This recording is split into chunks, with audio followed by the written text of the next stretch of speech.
Hi, ಹೇಗಿದ್ದೀರಾ ಎಲ್ಲರೂ? Hope ಎಲ್ಲರೂ ಚೆನ್ನಾಗಿದ್ದೀರಾ ಅನ್ಕೋತೀನಿ. ಯಾರೆಲ್ಲ ಈ ಗೆಣಸನ್ನು ನೋಡಿದ್ದೀರಾ ಕಮೆಂಟ್ ಮಾಡಿ. ಇದು ತುಂಬ ರೇರ್ ಸಿಗೋದು, ಸೊ ತುಂಬ ಹೆಲ್ದಿಯಾಗಿರೋವಂಥ ಗೆಣಸು. ಇದನ್ನು ನಮ್ಮ ಕಡೆ ಕಾಡುಗೆಣಸು ಅಂತ ಕರೀತಾರೆ. ನೀವು ಇದನ್ನು ಬೇರೆ ಏನಂತ ಕರಿತೀರಾ ಕಮೆಂಟ್ ಮಾಡಿ. Yes, welcome back to my channel RKG ವಿಕ್ಷ್. ಪ್ಲೀಸ್ ಸಬ್ಸ್ಕ್ರೈಬ್ ಆಗಿ ವಿಡಿಯೋ ನೋಡಿ. ನಾನು ತೋರಿಸಿದಂಥ ಈ ಗೆಣಸು ಹೆಸರು ಕಾಡುಗೆಣಸು. ತುಂಬ ಪ್ರೋಟೀನ್ ರಿಚ್ ಇರೋವಂಥ ಗೆಣಸು, ಬೋನ್ಸ್ಗೆ ತುಂಬ ಸ್ಟ್ರೆಂತ್ ಕೊಡುತ್ತೆ. ನಮ್ಮ ದೊಡ್ಡಮ್ಮ ಹೇಳ್ತಾರೆ ಇದು ಬಾಣಂತಿಯರು ಕೂಡ ತಿನ್ಬೋದಾದಂಥ ಗೆಣಸು, ಅದರಲ್ಲೂ ದಿನಗಳ ಬಾಣಂತಿಯರು ಕೂಡ ತಿನ್ಬೋದಾದಂಥ ಗೆಣಸಿದು. ಸಾಮಾನ್ಯವಾಗಿ ಬಾಣಂತಿಯರಿಗೆ 9 ಮಂತ್ಸ್ ತನಕ ಯಾವುದೇ ಗೆಡ್ಡೆ ಗೆಣಸು ಕೊಡೋದಿಲ್ಲ. ಸೊ ಇದು ದಿನಗಳ ಬಾಣಂತಿಯರು ಕೂಡ ತಿನ್ಬೋದಾದಂಥ ಗೆಣಸು. ನೀವು ವಿಡಿಯೋದಲ್ಲಿ ನೋಡ್ತಾ ಇದ್ದೀರಾ ಈ ಗೆಣಸನ್ನು ದೊಡ್ಡಮ್ಮ ಮತ್ತು ಅತ್ತೆ ಇಬ್ಬರು ಕೂಡ ತೆಗಿತಾ ಇದ್ದಾರೆ. ಇದನ್ನು ತೆಗಿಯೋದಕ್ಕೆ ಆಲ್ಮೋಸ್ಟ್ 1 hour ಬೇಕಾಯಿತು. ತುಂಬ ಆಳಕ್ಕೆ ಹೋಗಿತ್ತು ಗೆಣಸು. ಸೊ ಅದನ್ನು ತೆಗಿಯೋದಕ್ಕೆ ತುಂಬ ಕಷ್ಟಪಡ್ತಾ ಇದ್ದಾರೆ.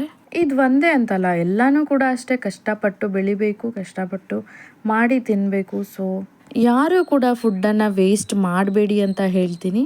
ಫೈನಲಿ ಆಫ್ಟರ್ 1 hour ನಮಗೆ ಇಷ್ಟು ಗೆಣಸು ಸಿಕ್ತು.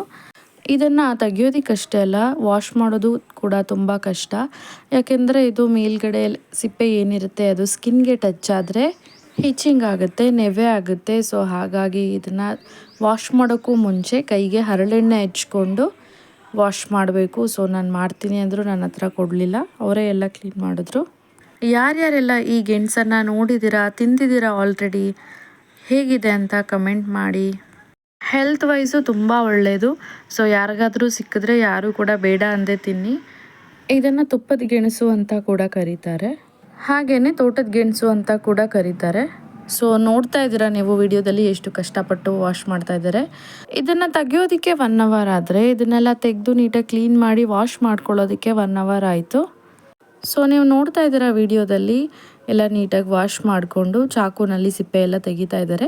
ನಾನು ಆಗಲೇ ಹೇಳ್ದಾಗೆ ಸಿಪ್ಪೆ ತೆಗಿಯೋದಕ್ಕೂ ಮುಂಚೆ ಕೈಗೆಲ್ಲ ಹರಳೆಣ್ಣೆ ಹಚ್ಕೊಂಡು ನೀಟಾಗಿ ಇದನ್ನು ಸಿಪ್ಪೆ ತೆಗಿಬೇಕಾಗತ್ತೆ. ಇಲ್ಲ ಅಂದರೆ ಕೈಯೆಲ್ಲ ನೆವೆ ಆಗುತ್ತೆ, ಹಿಚಿಂಗ್ ಆಗುತ್ತೆ.